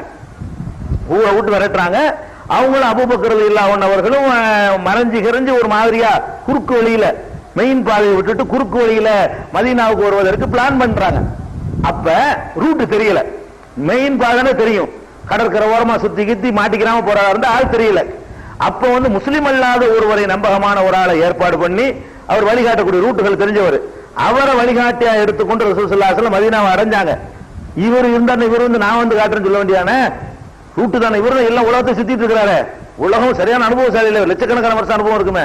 அப்ப லட்சம் வருஷங்கள், பல லட்சம் வருஷங்கள் அனுபவம் உள்ள ஒரு ஆள் என்ன பண்ணிருக்கானே, எதுக்கு ரூட்டுக்கு கவலைப்படுறீங்க, நான் தான் இருக்கிறேன்ல, நான் உங்களை கடற்கரை ஓரமா கூட்டிக் கொண்டு உங்களை சேர்த்துறேன் அப்படின்னு செஞ்சாரா?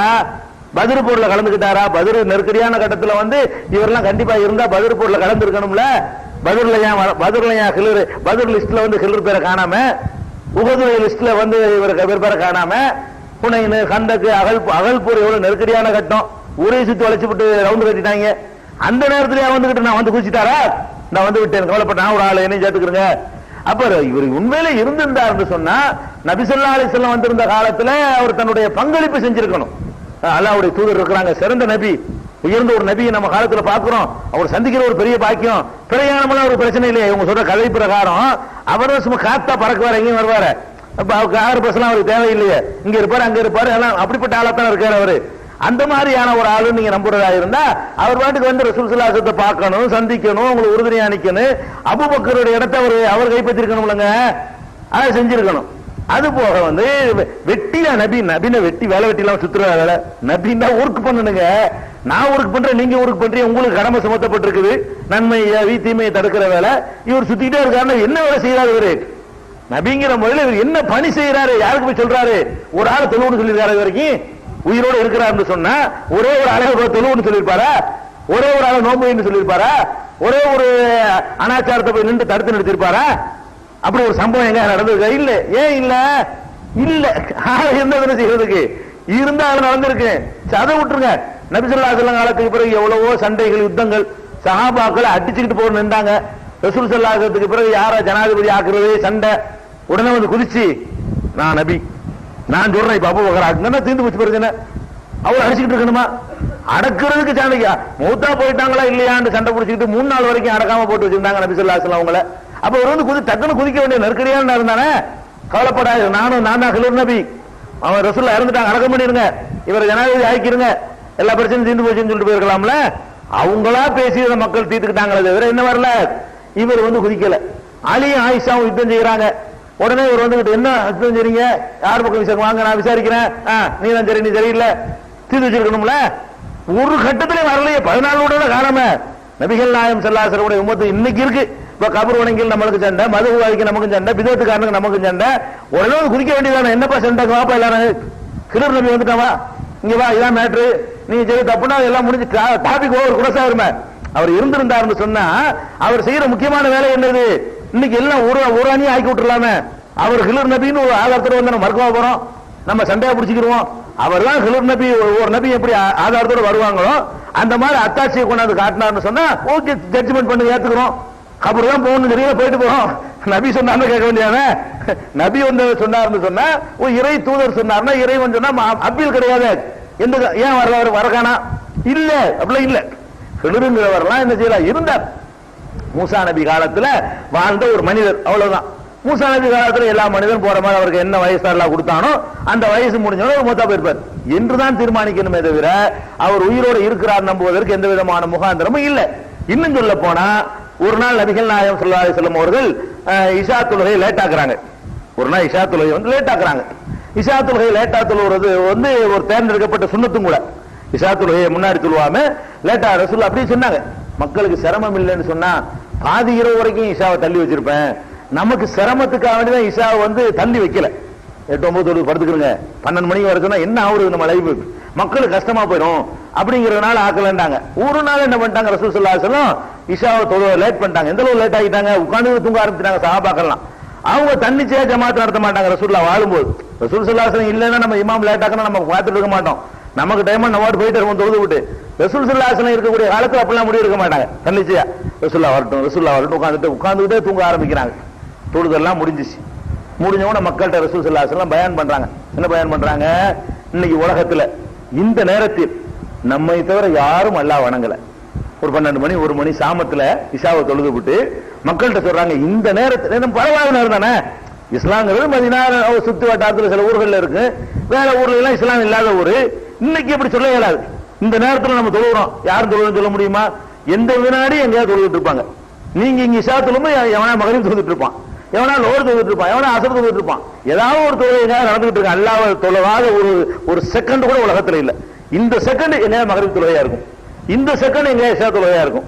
அப்ப ஒவ்வொரு செகண்டும் ஏதாவது ஒரு பகுதியில் ஏதாவது ஒரு வக்துடைய நேரமா இருக்கும். இன்னைக்கு அப்படி சொல்ல இயலாது. அன்னைக்கு வக்து இருக்கலாம், ஆள் இருக்கணுமே. அன்னைக்கு மகரிப் நேரமா இருக்கலாம்.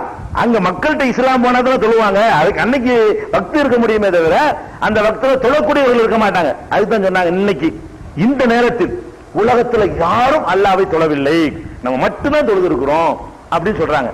சொல்லி இப்படி சொன்னாங்க, உங்களுக்கு ஒரு செய்தியை சொல்லுகிறேன். என்ன செய்தி? இன்று நம்ம வாழுகிற இன்னைய தேதியிலிருந்து இன்னைக்கு யாரெல்லாம் இந்த பூமியில வாழ்கிறார்களோ, இந்த தேதியில இன்றைய இரவில பூமியில யாரெல்லாம் வாழ்கிறார்களோ அதுல ஒருவர் கூட 100வது வருஷம் அடையும் பொழுது உயிரோடு இருக்க மாட்டார்கள்.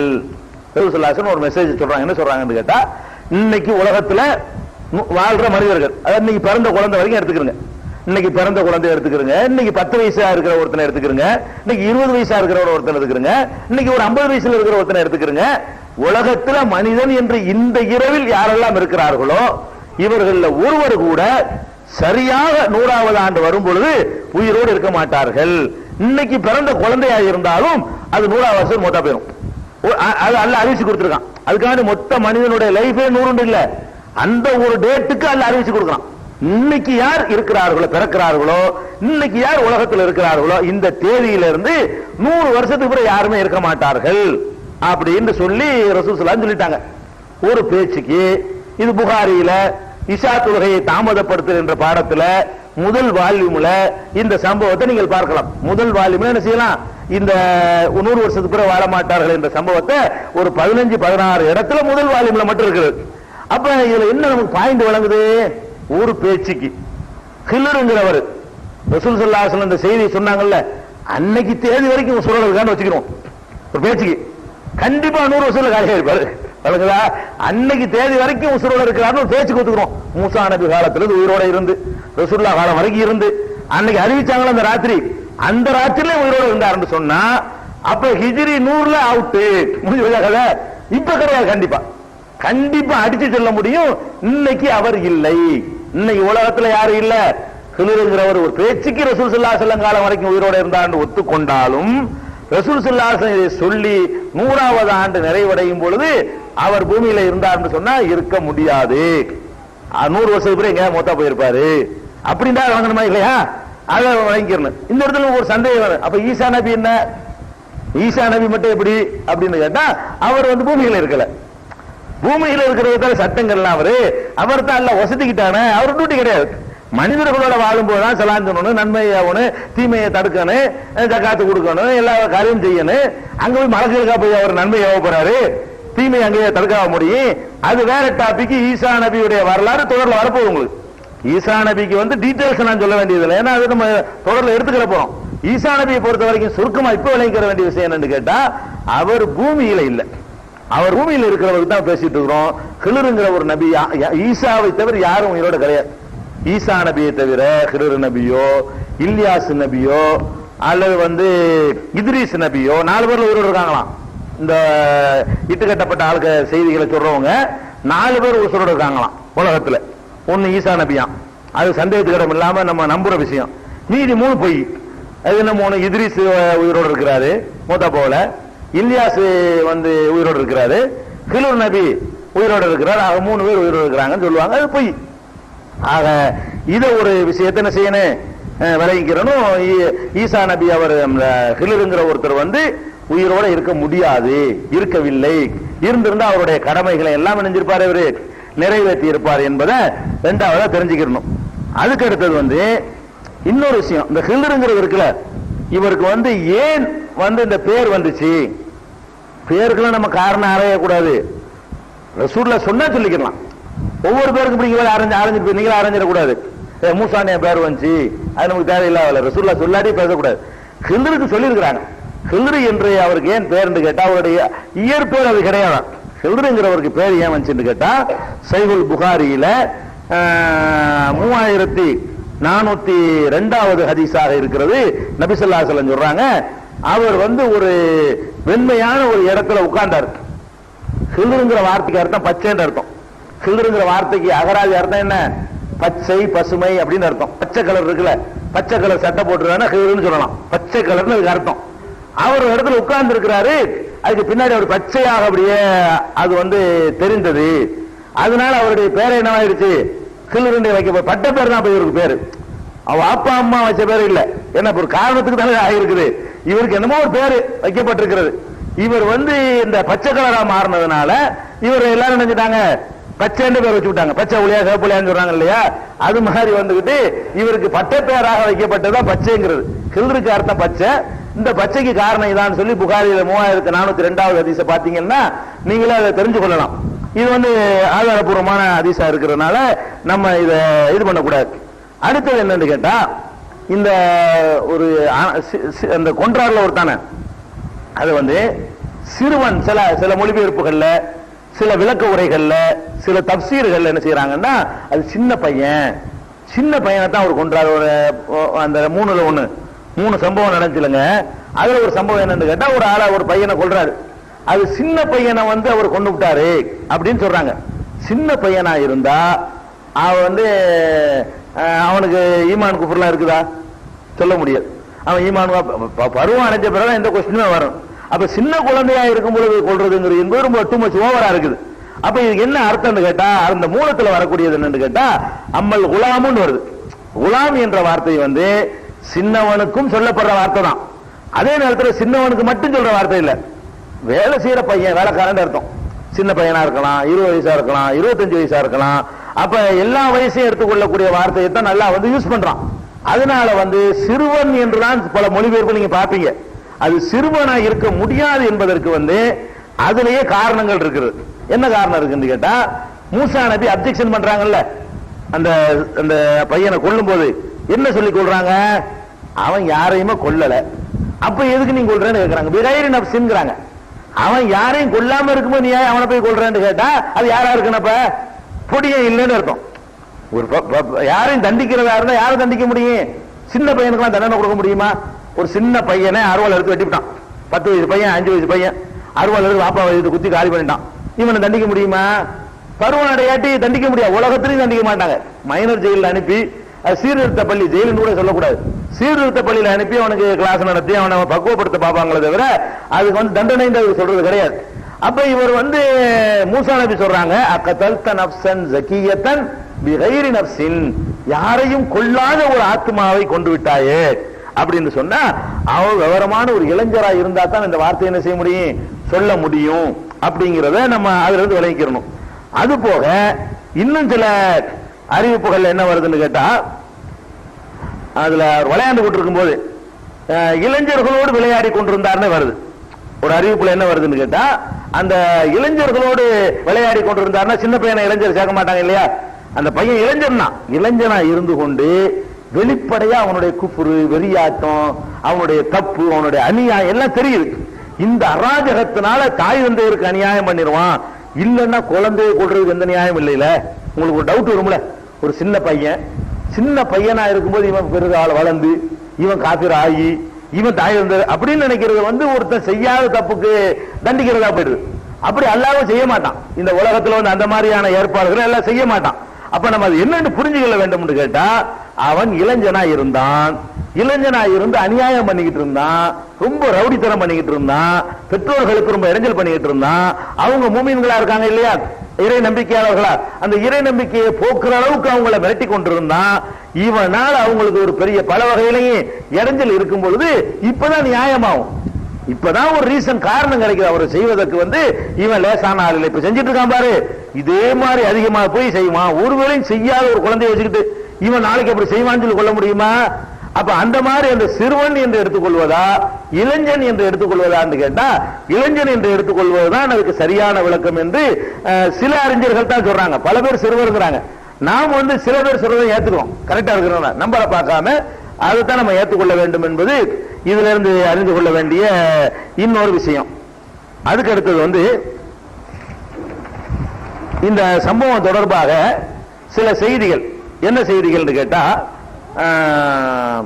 ஃபத்ஹுல் பாரி இப்னு ஹஜர் போன்ற அறிஞர்கள் அவங்க காலத்தில் நடந்திருக்கு. என்னட்டா இன்னைக்கு சில உலமாக்கள் மார்க்க அறிஞர்கள் இந்த ஹிலுர் நபியுடைய சம்பவத்தை வைத்துக் கொண்டுதான் முறியீடு கொடுக்கிறது, ஞானம் வாங்குறது, அவங்க மக்களை பக்குவப்படுத்துறது, இந்த ஞானம் வெளிப்படையான ஞானம் இதெல்லாம் சாதாரண மக்களுக்கு உரியது, மேல்மட்ட ஞானம் ரகசிய ஞானம் ஒண்ணு தனியா ஒண்ணு இருக்குது என்று சொல்வது, அதுக்கெல்லாம் ஆதாரமா இந்த சம்பவத்தை எடுக்கிறாங்க இல்லையா. இது வந்து இப்னு ஹஜர் ஹிஜ்ரி 700 உள்ளவர், பெரிய ஸ்காலர். அவர் காலத்திலேயே கடுமையான முறையில சென்னையில முர்த்தத்துகள், மதம் மாறியவர்கள், இஸ்லாத்துக்கு வெளியேறி போன சிந்திக்குகள், அவங்களா இந்த மாதிரியான காரியத்தை சொல்றாங்க. சரியத்து சட்டங்கள் பாமரர்களுக்கு உரியது. அந்த காலத்துல கருத்து வந்து சொல்றேன், இன்னைக்கு சொல்லக்கூடிய இந்த வாந்தி எடுத்த கருத்துக்களை எல்லாம் அன்னைக்கே சொல்லி அன்றைய அறிஞர்கள் இவர்களுக்கு கொடுத்த தீர்ப்பு என்னன்னு கேட்டா, சிந்திக்குன்னா இஸ்லாத்தை விட்டு வெளியேறி போனவன்னு அர்த்தம். இஸ்லாத்தை விட்டு வெளியேறி போன ஒரு கும்பல் வந்து இந்த மாதிரியான ஒரு வாசகங்களை சொல்லி இருக்கிறார்கள் என்ற கருத்துக்களை எல்லாம் இதுல சொல்றாங்க. அதனால ரகசிய ஞானம் என்ற ஒரு அடிப்படைக்கு இந்த இதுல ஒரு ஆதாரம் கிடையாது. இந்த ரகசிய ஞானம் என்று சொல்லக்கூடியவர்களுடைய இன்னொரு வாதத்தை இந்த இடத்துல நம்ம ஞாபகப்படுத்த வேண்டியிருக்குது. ஏன்னா இந்த சம்பவத்தை வச்சுதான் நிறைய பேர் வழிகெடுத்துட்டு இருக்கிறாங்க. அபூ ஹுரைராவுடைய சம்பவம், அபூ ஹுரைரா சொல்லுவாங்க, 2 விஷயத்தை ரசூலுல்லாஹ் சொன்னாங்க. ஒரு விஷயத்தை நான் வந்து மக்களுக்கு சொல்லிட்டேன், இன்னொரு விஷயத்தை சொன்னேன்னா என்னுடைய தொண்டைக்குழி அறுபட்டு போயிடும் அப்படின்னு ஒரு ஹதீஸ் புகார்ல இருக்குது. இதை கொண்டாந்து சைடு சப்போர்ட், இந்த ஹிலுர் நபியுடைய டாபிக் என்ன செய்வாங்க, சைடு சப்போர்ட்டா வச்சுக்கிட்டு இங்க பாருங்க 2 விஷயம் இருக்குது. மக்களுக்கு சொல்றது ஒரு விஷயம் தான், மக்களுக்கு சொல்லாம ஒரு விஷயம் இருக்குது, அபூ ஹுரைராட்ட இருக்குது அப்படின்னு சொல்லி அந்த புகாரில் ஹதீஸ் இருக்குது. அந்த ஹதீஸை கொண்டு உங்கள்ட்ட காட்டுவாங்க. கல்விங்கிற பாடத்துல முதல் வால்யூம்லயே கல்வியை மறைத்தல் என்ற தலைப்புல பாத்தீங்கன்னு சொன்னா இந்த மெசேஜ் இருக்கும். அப்ப இதை பார்த்து என்ன செய்வாங்க, ஆமா 2 விஷயத்துல ஒன்னத்தான மக்கள்கிட்ட சொன்னாரு, ஒன்ன சொல்ல மாட்டேன்ட்டார்ல, அப்ப முக்கியமான ஆட்களுக்கு சொல்ல வேண்டிய மெசேஜ் ஒன்னு இருக்கத்தானே செய்யுது என்று இந்த ஹதீஸை ஆதாரமா காட்டுவாங்க. ஆனா அது என்ன விஷயம் அப்படின்னு பாத்தீங்கன்னு சொன்னா, அதே புகாரியில அதே அபூ ஹுரைரா வேற ஒரு இடத்துல சொல்லுவாரு, அபூ ஹுரைரா வந்து அதிகமாக ஹதீஸ்களை அறிவிக்கிறார் என்று என்னை குறை சொல்றீங்க, என்ன மத்த எல்லாரும் கூட அறிவிக்கிறார், அபூபக்கரை விட, உமரை விட, உஸ்மானை விட, அலியை விட எந்த ஹதீஸ் எடுத்தாலும் ஒரு 50%, ஒரு 25% வரும். 25% ஹதீஸ் விட அபூ ஹுரைரா அறிவிப்பவர் வந்தாலும் யார் தான் வருவாரு, பெரும்பாலும் இவர் தான் வந்து நிக்கிறாரு. அது அந்த காலத்துல விமர்சனம் பண்ணிருக்காங்க எல்லாரும். அக்ஷர் அபூ ஹுரைரா ரொம்ப சொல்றாருங்கிறாங்க. ரொம்ப சொல்றாருன்னா நான் ஏன் ரொம்ப சொல்றேன், காரணத்தை விளங்கிக்கணும். நீங்க எல்லாம் தொழில் துறைன்னு போயிட்டு இருந்தீங்க, நீங்க வியாபாரத்துக்கு போவீங்க, சில பேர் மூட்டு கூலி தூக்குறதுக்கு போவீங்க, சில பேர் உழைப்பு தேடி போவீங்க. நான் வீடு வாசல் இல்லாம பள்ளிவாசல கதின்னு கிடந்தவன். எப்ப பார்த்தாலும் ரசூலுல்லாஹ் சொல்ற கேட்கக்கூடிய வாய்ப்பு எனக்கு தான் கிடைச்சு. இவர் பள்ளிவாசல்ல கிடந்த தோழர், திண்ணை தோழர். நீங்க நெருக்கமான ஆளா இருக்கலாம், நீங்க எல்லாம் தொழில் துறை அப்படி இப்படி போயிட்டு இருக்கீங்க, நான் இங்கே கிடக்கிறேன், பள்ளிவாசல கதிய கிடக்கிறேன். அதனால நிறைய விஷயங்களை நான் வந்து கேட்க வேண்டிய நிலை வருது. இதை கூட நான் அறிவிக்காம இருந்துருவேன். நான் ஏன் அறிவிக்கிறேன் தெரியுமா, அல்லாஹ் அருளிய இந்த மார்க்கத்தை யார் மறைக்கிறார்களோ அவர்களுக்கு கடுமையான தண்டனை இருக்குன்னு அல்லாஹ் குர்ஆன்ல எச்சரிக்கிறான். இன்னல்லதீன யக்துமூன மா அன்ஸல்னா மினல் பையினாத்தி வல் ஹுதா மின் பஅதி மா பையன்னாஹு லின்னாஸ் உலாயிக யல்அனுஹுமுல்லாஹு வ யல்அனுஹுமுல் லாயினூன். அல்லாஹ்வாகிய நாம் அருளிய இந்த மார்க்கத்தை மக்களுக்கு அருளிய பிறகு யார் மறைக்கிறார்களோ அவர்களை அல்லாஹ்வும் சபிக்கிறான், சபிக்கக்கூடிய வானவர்களும் சபிக்கிறார்கள் அல்லாஹ் எச்சரிக்கிறான். அந்த எச்சரிக்கைக்கு பயந்துதான் நான் உங்களுக்கு சொல்றேன் அப்படிங்கிறார். நான் ஏன் அதிகமா உங்களுக்கு சொல்றேன், நான் கூட சொல்லாம இருந்துருவேன். ரொம்ப சொல்றாருங்க என்னோட போங்கப்பா, நான் விட்டு போயிருவேன். ஆனா தெரிஞ்சதை மறைக்க கூடாது என்று அல்லாஹ் கண்டிக்கிறானே, அதனாலதான் நான் வந்து சொல்றேங்கிறார். அப்ப என்ன இதுல விளங்குது, மார்க்க விஷயத்தை மறைப்பது கடும் குற்றம் என்று விளங்கி வச்சிருக்கிறார். அதுக்கு தான் சொல்றேங்கிறாரு. அப்படியானால் நான் ஒரு விஷயத்தை சொல்லாம விட்டுட்டேங்கிறாரு, அது கண்டிப்பா மார்க்க விஷயமா இருக்க முடியாது. மார்க்க விஷயத்தை மறைக்க கூடாது என்று அபூ ஹுரைராவை விளங்கி வச்சிருந்தார். அதனால மார்க்கத்தில் உள்ள எல்லாத்துக்கும் சொந்தமானது, அதை மறைக்கவில்லை. நபிகள் நாயகத்தினுடைய அறிவிப்புகள்ல சிலது வந்து உலக நடப்புகளை பத்தி இருந்துச்சு. இந்த வருஷத்துல இப்படி கொடுங்கோல் ஆட்சி நடக்கும், இந்த வருஷத்துல மோசமானவர்கள் வருவார்கள், இப்படியான சில முன்னறிவிப்புகள். இதை எல்லாரும் தெரிஞ்சுக்கிறதுனால ஒரு அவசியமும் கிடையாது. இதை தெரிஞ்சுக்கிறதுனால நம்முடைய அமல்களோ நம்முடைய வணக்க வழிபாடுகளோ அதிகமாவதோ தெரியாதனால குறைவதோ கிடையாது. இப்படியான சில விஷயங்களை அவங்க சொன்னாங்க. அது அபூ ஹுரைராட்ட அந்த விஷயம் இருந்துச்சு. அப்ப அவர் வாழ்ந்த காலத்துல ஒரு கட்டத்துல மோசமான ஆட்சியாளர்கள்லாம் ஆட்சி பண்றாங்க. அதை சொல்லி இருந்தாரு வைங்க, இந்த மோசமானவங்க எல்லாம் ஆட்சி பண்ணுவாங்க, ரசூலுல்லாஹ் சொல்லியிருக்காங்க, அறுத்து போடுவாங்க. அதான் தொண்டக்குழியா இருக்கிறது. அப்படி ஒரு துவா செஞ்சுட்டு இருந்தா, யா அல்லாஹ் 60வது ஆண்டு துவக்கத்தை விட்டு உன்னிடத்துல பாதுகாப்பு தேடுகிறேன், ஹிஜ்ரி 60ல வரக்கூடிய ஃபித்னாவை விட்டு உன்னிட்ட பாதுகாப்பு தேடுன்னு அடிக்கடி சொல்லிட்டு இருந்தாரு. அப்ப ஹிஜ்ரி 60ல வரக்கூடிய, அப்பதான் இந்த கர்பலா ஏசி இந்த விவகாரங்கள்லாம் நடக்கக்கூடிய காலம். அந்த காலத்தை பற்றி ஒரு முன்னறிவிப்பு அவர்கிட்ட இருந்துச்சு. அதை நான் சொல்லி இருந்தேன் சொன்னா என் கழுத்தை அறுத்து போடுவாங்க. அது மார்க்க சம்பந்தப்பட்டது இல்ல, ஒரு வரலாற்று சம்பந்தப்பட்ட ஒரு முன்னறிவிப்பு. அதை தெரிந்து கொள்வதிலையோ தெரிந்து கொள்ளாமல் இருப்பதிலையோ ஒரு வணக்கம் கூட போறதோ ஒரு வணக்கம் குறைய போறதோ நம்மளை அமல பாதிக்கக்கூடியதோ நம்பிக்கை பாதிக்க ஒண்ணுமே இல்லது. அதைத்தான் அவர் சொல்லாம இருந்திருக்காரு என்பதை